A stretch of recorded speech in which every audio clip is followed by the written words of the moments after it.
Galera, tema de hoje, tema dessa aula, a Era Vargas. A Era Vargas é um período que vai de 1930 a 1945. É, também tem historiadores que colocam o período em que que o Getúlio Vargas retorna de forma democrática de 1950 a 1954. 51 a 54. Bom, tem algumas coisas que é importante a gente destacar com relação à Era Vargas. O Getúlio Vargas, nesse período de 1930 a 1945, em nenhum momento foi eleito pelo povo. Em 1930 ocorreu a Revolução de 30, né? Que a história chama de Revolução de 30, que na verdade foi um golpe que afastou o presidente eleito na época e colocou no lugar o Getúlio Vargas. A gente vai entender daqui a pouco isso.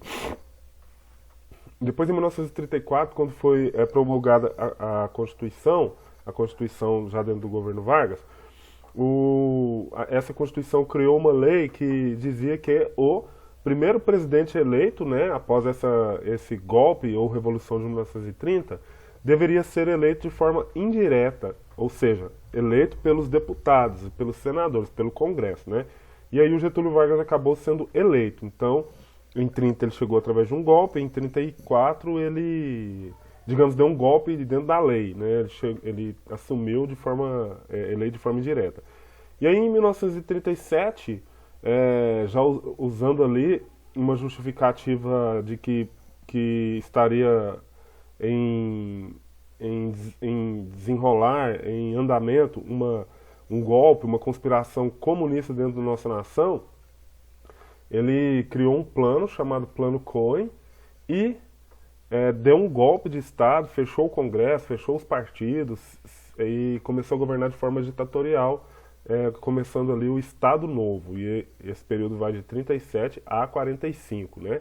Então, esses 15 primeiros anos do Getúlio Vargas no poder, ele nunca foi eleito, ele sempre deu golpes para continuar no poder. Vamos entender um pouquinho de cada coisa dessa daí. Depois eu também vou estar mandando o link desses slides lá no grupo para vocês darem crédito a realmente quem foi que fez os slides que eu peguei na internet. Vamos lá, o fim da aliança da aliança da Café com Leite, do Café com Leite. A gente vai ver alguns erros aqui de digitação nesse slide. Bom, a política do Café com Leite, só para a gente lembrar, foi uma política da Primeira República que consistia num revezamento no cargo de presidente da República entre as principais oligarquias do Brasil, as oligarquias paulistas e oligarquias mineiras. Os paulistas grandes produtores de café e os mineiros grandes produtores de leite. Por esse motivo, política do café com leite. A política do café com leite, ela vai chegar ao fim ali no ano de 1929 para 1930, no período das eleições ali. Em 29 já era época de campanha eleitoral. O presidente da época era o Washington Luiz, do Partido Republicano Paulista. Segundo o acordo de revezamento no cargo de presidente da República, o próximo presidente deveria ser mineiro, né? Entretanto, o Washington Luiz indicou Júlio Prestes, que também é do Partido Republicano Paulista. Dessa forma, o Partido Republicano Mineiro se sentiu traído e quebrou a aliança com a oligarquia paulista e dessa forma pôs fim ali à política do café com leite. Os mineiros se aliaram a esse movimento aqui, a Aliança Liberal, juntamente com os paraibanos, e lançaram como candidato o Getúlio Vargas, que é o cara que a gente viu lá aqui nessa charge do início do slide. Vamos voltar. O Getúlio Vargas aqui em várias fases da vida, né? Ele lá na época que ele vai dar o golpe de 30, depois ele no Estado Novo, depois ele aqui eleito em 1951, e aqui o dia que ele deu um tiro no peito e se matou em 54, que a gente vai ver só no terceiro bimestre. Então a Revolução de 30, que marca o início da Era Vargas, né? Como que se deu essa revolução? Ocorreu as eleições, o Júlio Prestes foi eleito, né? Então o Getúlio Vargas acabou perdendo. Entretanto, o pessoal da Aliança Liberal alegou que ocorreu uma fraude, né? Mas eles ficaram ali silenciados por algum momento. Ocorre que alguns meses depois, o João Pessoa, que era da Paraíba e era vice do Getúlio Vargas, foi assassinado, né? E o assassinato dele foi por motivos passionais, não teve nada a ver com as eleições e essa disputa pelo poder que foi desencadeada pela eleição em 1930. Mas o pessoal da Aliança Liberal usou esse assassinato como justificativa para então dar um golpe. Eles organizaram tropas militares, marcharam até o Rio de Janeiro e depuseram Washington Luiz. O Júlio Prestes ainda nem tinha assumido, então o Júlio Prestes nem chegou a assumir. Depuseram Washington Luiz e colocaram no lugar o Getúlio Vargas. E aí começa a Era Vargas. A Era Vargas ela é dividida em 3 fases. Primeira fase, governo provisório, que vai de 1930 a 1934. Esse período é provisório porque o Getúlio Vargas está governando sem ter uma lei que legalize o seu governo, né? Em 34, começa o governo constitucional, que vai até 37. Já tem uma Constituição, então o governo fica conhecido como governo constitucional. E, por fim, o ditatorial ou Estado Novo, que vai de 1937 a 1945. O governo provisório. Então, ao assumir o Getúlio Vargas, ele busca atender às reivindicações dos grupos que lhe deram apoio, né? Então, entre as medidas, ele suspendeu a Constituição de 1891, fechou, então ele está governando sem Constituição, vejam. Ele fecha o Legislativo e nomeia interventores para os estados. Inclusive, em Goiás, ele afastou aqui a família Caiado do poder e colocou no lugar o Pedro Ludovico Teixeira, que era apoiador do governo dele, né? Então, lógico que ele vai cortar os ranços que ainda existem da época anterior, né? Dos políticos ligados à oligarquia paulista, né? Então ele vai e faz isso, inclusive aqui em Goiás. E isso vai deixar mais para frente um legado importante, que através do Pedro Ludovico Teixeira é construída a nova capital do nosso estado, Goiânia, que a gente vai ter depois mais para frente um conteúdo sobre isso. Dentro desse período também ocorre a Revolução Constitucionalista em 32, né? Essa revolução, essa revolta, ela ocorre devido ao fato de o Getúlio Vargas não ter convocado uma Assembleia Constituinte para discutir uma nova Constituição, haja visto que ele havia suspendido a Constituição de 1891, como a gente viu no slide anterior. Por que ocorre essa revolta, então? O afastamento da oligarquia de São Paulo do poder, os paulistas eles foram afastados do poder, a gente bem viu isso, e a nomeação do capitão, aqui era um capitão, não é capital, pernambucano João Alberto Lins para interventor. Então isso foi contra os interesses dos paulistas, eles queriam, lógico, alguém ligado a eles, e o Getúlio Vargas acabou nomeando um cara lá de Pernambuco, né? E aí isso desencadeou várias revoltas, e em um dos protestos, 4 estudantes, o Martins Miragai, o Drauzio Camargo, eles foram mortos pela repressão policial, né? E daí surgiu uma sigla chamada MMDC. E desse movimento eles acabam convocando a população paulista, né? A sociedade paulista para resistir ao governo Vargas e exigir uma nova Constituição. E isso acaba desencadeando uma guerra civil dentro do Brasil. São Paulo contra as forças federais, as forças do Getúlio Vargas, né? Então eles queriam a convocação de uma Assembleia Constituinte e o conflito, voltando aqui, o conflito acabou não... os paulistas acabaram perdendo, é claro que a força das tropas federais era muito maior, mas no final das contas, 2 anos depois, o Getúlio Vargas acaba realizando a Constituição. E aí tem alguns pontos importantes, olha só, o voto secreto, e as mulheres passaram a poder votar também, mas continuava excluindo analfabetos, mendigos e militares até o posto sargento, né? Os direitos trabalhistas foram aprovados, né? O salário mínimo, jornada de 8 horas de trabalho, proibição de trabalho de menores, férias remuneradas e indenização na demissão sem justa causa. E o nacionalismo econômico, decidiu-se pela proteção das riquezas do país com jazidas minerais e quedas d'água. Esse nacionalismo econômico aqui a gente já começa a observar um pouco do vento nacionalista que vem da Europa dessa época. Lembra do totalitarismo? A gente vai ver isso ficar mais é, consolidado no governo Vargas na próxima etapa, né? Nesse período, ganharam destaque dois grupos políticos importantes, os integralistas e os aliancistas. Esses dois vieram de ideologias que a gente sabe que surgiram lá na Europa. Primeiro, a AIB, a Ação Integralista Brasileira. O líder é esse cara aqui, o Plínio Salgado. Quem estava envolvido nesse grupo? Os empresários, alguns empresários, a classe média, alguns militares e a Igreja Católica. Olha o símbolo deles, Deus e família. Deus, pátria e família. O símbolo da AIB é esse símbolo é uma letra do alfabeto grego, sigma, certo? E quais são as propostas? Eles combatiam o comunismo e o liberalismo. Olha só, o totalitarismo nazi-fascista também combatia o comunismo e o liberalismo. Então nota-se aqui que o integralismo é uma organização fascista que surgiu no Brasil e influenciada pelos regimes europeus.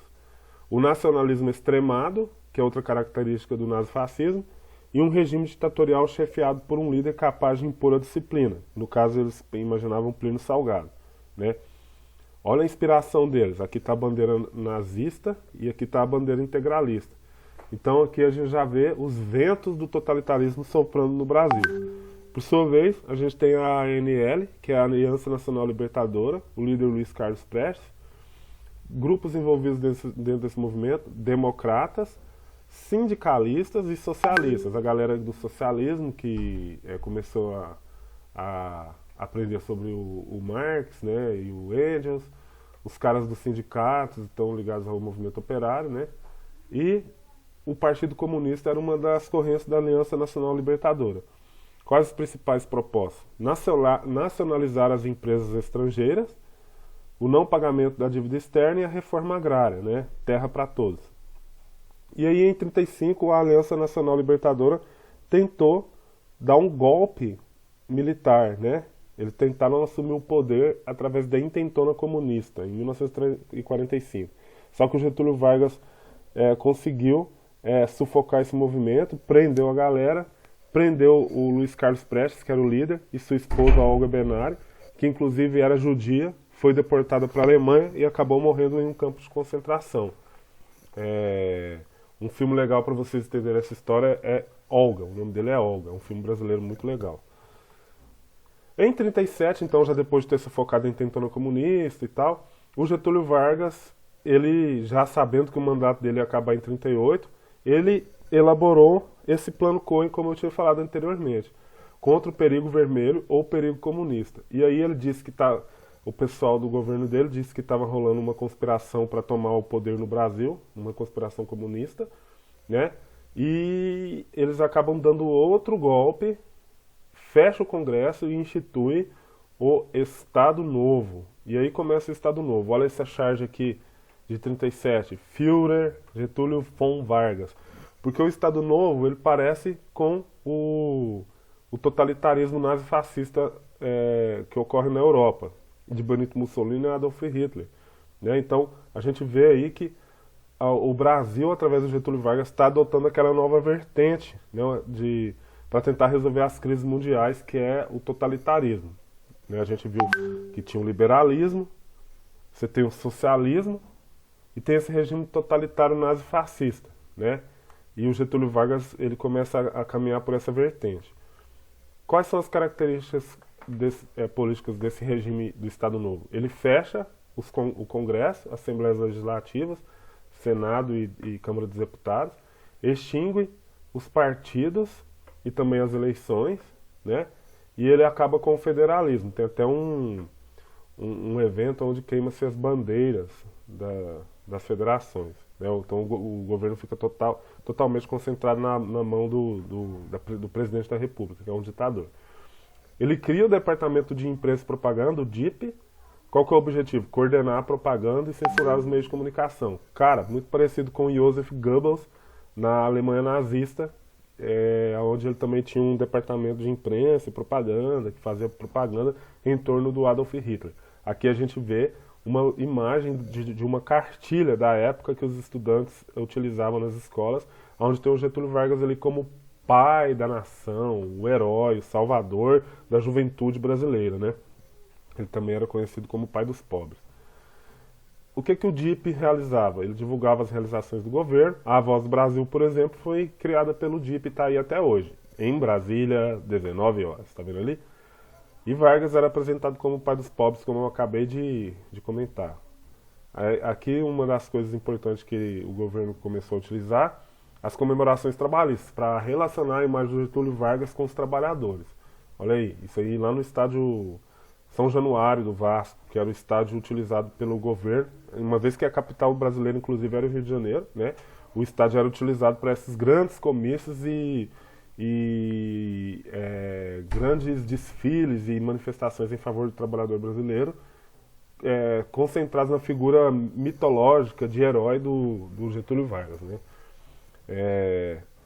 Aí, mais um cartaz com Getúlio Vargas, né? O governo encomendava canções com letras favoráveis à sua política. Aqui tem duas canções. A gente não vai falar sobre ela aqui, só para vocês darem uma olhada. Dentro do Estado Novo, Getúlio Vargas, ele percebeu a força do operariado e elaborou uma política trabalhista que tinha duas funções. Primeiro, conquistar a simpatia dos trabalhadores. Segundo, exercer domínio sobre os trabalhadores, controlando seus sindicatos. Nesse período, várias leis trabalhistas foram criadas, né? Mas não foram simples concessões do governo. Também são resultado das lutas. O corporativismo, a doutrina que prega a reunião das classes em corporações sob a fiscalização do Estado, que por sua vez busca a cooperação entre patrões e empregados, né? E o peleguismo, que é um imposto sindical, o imposto sindical era recolhido pelo governo e repassado aos sindicatos. Em troca dos benefícios, os dirigentes não entravam em choque com o governo e os patrões. Essa palavra peleguismo deriva de pelego, que é também conhecido como baixeiro, que é aquele paninho que o pessoal coloca entre a pele do cavalo e a sela, né, que evita o atrito entre a sela e o pelo do cavalo, para o cavalo não machucar. O peleguismo aqui era isso. Era para evitar o atrito do sindicato com o patrão, né, para que não ocorresse briga entre eles e no final todo mundo saía ganhando, menos o trabalhador. Foi criado o salário mínimo em 40, aliás, a consolidação das leis trabalhistas em 43, que é a CLT, e antes disso, em 32, tinha sido criada a carteira de trabalho. E todas aquelas outras coisas que a gente viu lá na Constituição de 34, né? A diminuição da jornada de trabalho para 8 horas, descanso semanal, férias remuneradas, entre outros, né? Ainda dentro do Estado Novo, ocorre o intervencionismo estatal, né? E o nacionalismo. Por exemplo, ele cria a Companhia Vale do Rio Doce, CVRD, que é responsável por explorar o minério no Brasil, e a CSN, Companhia Siderúrgica Nacional, responsável por produzir aço. Também nesse momento mais para frente é criada a Petrobras. E ainda adotada a política de substituição das importações. O que era isso? Como aqui já estava acontecendo a Segunda Guerra Mundial, o Brasil passa a produzir aquilo que ele comprava de fora. Isso é substituição de importações.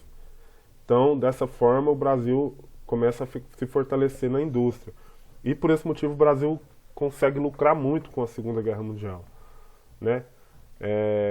Então, por esse motivo o Brasil ele adota a substituição das importações e se alia com os Estados Unidos. Então, aquele sonho, aquela, digamos, simpatia do Getúlio Vargas pelo regime nazi-fascista, ela acaba de vez quando ele se alia aos Estados Unidos e, em contrapartida, ganha empréstimos e ganha com tecnologia que é transferida para o nosso país por conta dessa aliança, né? E aí chega o fim do Estado Novo, aqui a gente também terminou os slides. Essa participação do Brasil na guerra contra o nazifascismo, ela impulsionou mobilizações democráticas no nosso país, né? Porque o Brasil foi para lá lutar contra uma ditadura, que era a ditadura do Hitler e a ditadura do Mussolini, e ajudou a derrotar. Só que quando acaba a guerra, o Getúlio Vargas quer continuar como ditador. Isso era incoerente. E aí o Getúlio Vargas acaba entregando o poder, ali em 45, e convocadas as eleições finalmente no Brasil, depois de 15 anos, né? É, mais pro final, deixa eu ver aqui, o importante, o Vargas, algum tempo depois, ocorre um movimento popular. Olha só, Vargas fazia um jogo contraditório, apoiava Dutra, mas estimulava um movimento popular que pedia sua permanência, o queremismo. Então, está ocorrendo uma eleição, um processo eleitoral. O Getúlio Vargas ele já está decidido a deixar o poder, vai ter eleição, o Eurico Gaspar Dutra vai assumir o poder. Paralelamente, enquanto está rolando um movimento de eleição, ocorre esse processo aqui que é conhecido como queremismo. Parece muito com o que um presidente está fazendo agora, né? Apesar de ainda ter mais um ano e pouco de mandato dele, né? O queremismo, o Getúlio Vargas fazia isso. De um lado ele apoiava uma nova eleição, mas do outro ele apoiava um movimento que estimulava a sua permanência, né? Queremos Getúlio, ok? Galera, então essas são as características gerais da era Vargas: o pragmatismo político, nacionalismo econômico, industrialização com intervencionismo do governo e a legislação trabalhista. Era isso, um forte abraço e até a próxima.